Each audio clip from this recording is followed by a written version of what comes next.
যেসব কর্তারা আছেন, বড় কর্তারা সবাই আছেন, সবাই দিদিকে ভালোবাসেন এবং পুলিশকে আমি প্রচন্ড সাহায্য করি। পুলিশকে আমি ভালোবাসি প্রথম থেকে।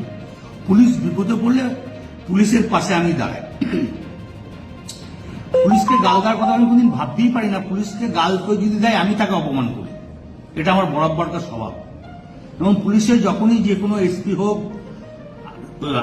এসডিপিও হোক, অ্যাডিশনাল এসপি হোক, যারা আমাকে যখনই যা বলেছে যে এটা দেখে দিন, আমি দেখে দিয়েছি। পুলিশের পাশে সবসময় লোক দিয়ে যেমন করে হোক তার কোনো ঝগড়াঝাটি করতে দিই না।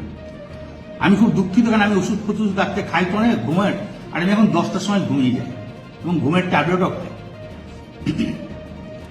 সেই সময় ঘুমটা ভেঙেছে। নুরুল যে ছেলেটা আমাদের খুব ঘি দেওয়ার খুব ভালো ছেলে, ওর বাবা বলতো আমাদের দল করতো, বাবার করার পর ও দল করে, খুব নিরীহ ছেলে, ভালো ছেলে। ওকে যখন মেরে পা হাত ভেঙে দিয়েছে আমার মনটা খুব খারাপ। আমি আইসিকে আমিও বলেছি, চাঁদুও ফোন করে বলেছে যে আমি তাড়াতাড়ি জানছি অন্তত ছেলেটাকে আজ হসপিটালাইজ করবো। তো উনি আমার কাছে অন্য ধরনের কথা বলেছে, সেটা আমি আর বলতে রাজি নই। তখন আমি নিজের রাগ সামালতে পারিনি, এটা স্বাভাবিক আমি বলেছি। এর জন্য আমি দুঃখিত, আমি ক্ষমা প্রার্থী। যদি এটা যদি স্বাভাবিক আমার মুখ থেকে এই কথাটা বেরোনো উচিত নয়, তার জন্য আমি দুঃখিত এবং ক্ষমা।